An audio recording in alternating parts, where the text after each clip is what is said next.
तुमसे मिलने से पहले नारे गले दम सांस लेना गुरु इतने तो कम से कम सांस लेना गुरु इतने तो कम से कम तुमसे मिलने से पहले नारे गले दम तुमसे मिलने से पहले नारे गले दम आज जो कुछ भी हो तेरा उपकार है आज जो कुछ भी हो तेरा उपकार है मेरे जीवन का हित तो ही आधार है मेरे जीवन का हित तो ही आधार है तेरा कर दो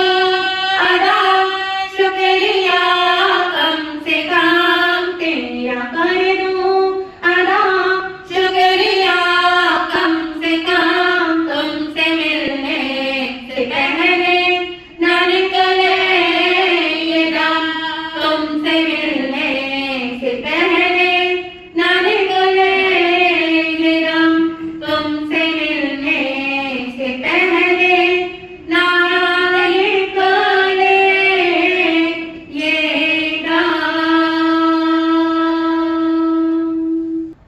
राजमहल नगरी के बाहर गुणशीलक उद्यान। एक समय वो भी आया। गुणशीलक उद्यान में देवाधिदेव तीर्थंकर भगवान महावीर स्वामी का क्या हो गया? पदार्पण हो गया। तीर्थंकर भगवंत का पदार्पण हुआ। पूरी नगरी में खुशी की लहर दौड़ गई।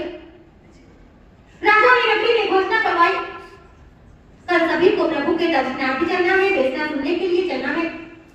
लावा लश्कर तैयार हो चुका है, आगे राजा की सवारी चल रही है और पीछे पीछे नगर निवासी चल रहे हैं।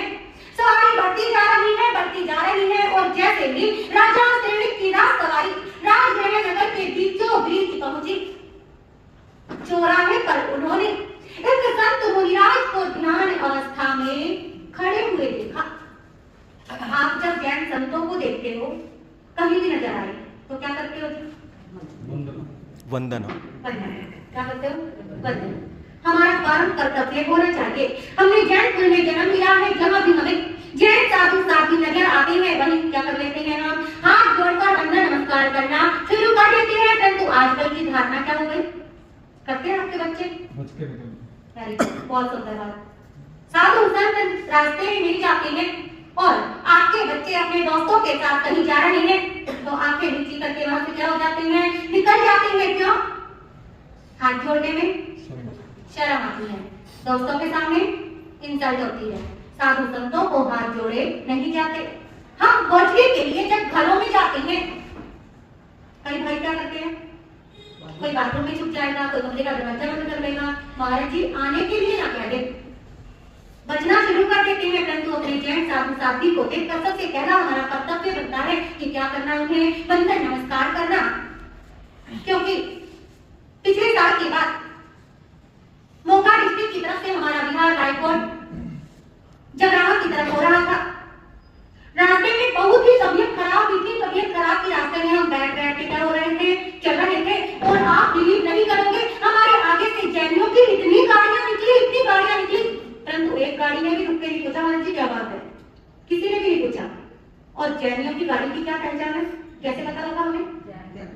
जैन लिखा होता है ऐसे शुरू तभी होंगी, परंतु एक गाड़ी भी रास्ते में नहीं रुकी।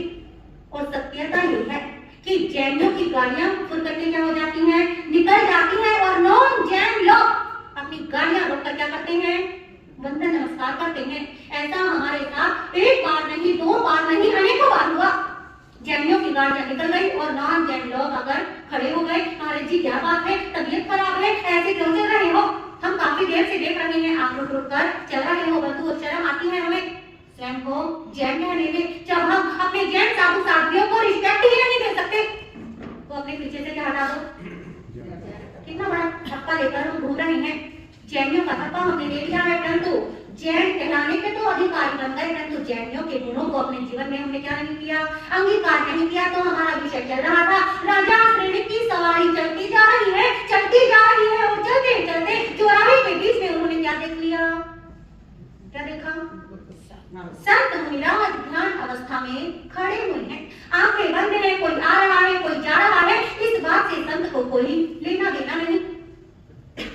ही राजा ने देखा, तुरंत अपनी सवारी को रोका, सवारी से नीचे उतरा, संत मुनिराज के चरणों में भाववंदन किया, द्रव्य वंदन किया, बहुत सुख परिणामों से वंदन नमस्कार किया, परंतु संत को तो किसी बात से लेना देना ही नहीं। किसने वंदन किया है, किसने नहीं किया, वो तो अपनी ध्यान मुद्रा में अड़ी खड़े हुए हैं।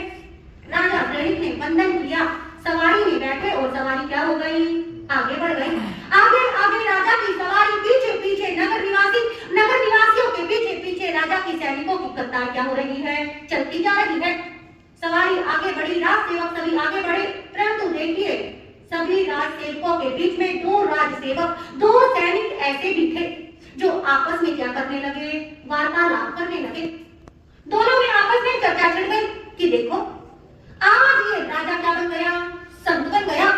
थोड़े समय पहले ये भी क्या हुआ करता था, राजा हुआ करता था। छोटे से बच्चे को राजगद्दी पर बिठा दिया, स्वयं सन्यासी बन गया, स्वयं संत बन गया, परंतु कल को कहीं ऐसा ना हो किसी दूसरे राजा ने आक्रमण किया तो वो छोटा सा बच्चा दर का भिखारी बन जाएगा। उस बच्चे के लिए कोई सुरक्षा नहीं की, उस बच्चे के लिए कोई कोर्ट नहीं बनवाए और स्वयं क्या बन गया, संत बन गया। अरे धिक्कार है उसके जीवन को, जब अपने बच्चे की रक्षा नहीं कर सका, अपने राज्य की रक्षा नहीं कर सका, तो अपनी आत्मा की रक्षा कैसे करेगा। ये दोनों सैनिकों की बात किसके कानों में पड़ी, किसके कानों में, प्रसन्नचंद्र राज ऋषि संत अवस्था में ध्यान मुद्रा में खड़े हुए हैं, कायक सद में लीन है, आंखें जरूर बंद है, परंतु कान अपना काम कर रही है। कानों के जरिए ये बात क्या हो गई, हृदय में उतरी, चिंतन करने लगे। अरे कौन होता है जो मेरे बेटे को क्या करे, राज्य से निकाले, कौन होता है जो मेरे बेटे को दर दर का भिखारी बनाए, मैं ऐसा होने नहीं दूंगा। कहाँ खड़े हैं, ध्यान मुद्रा में।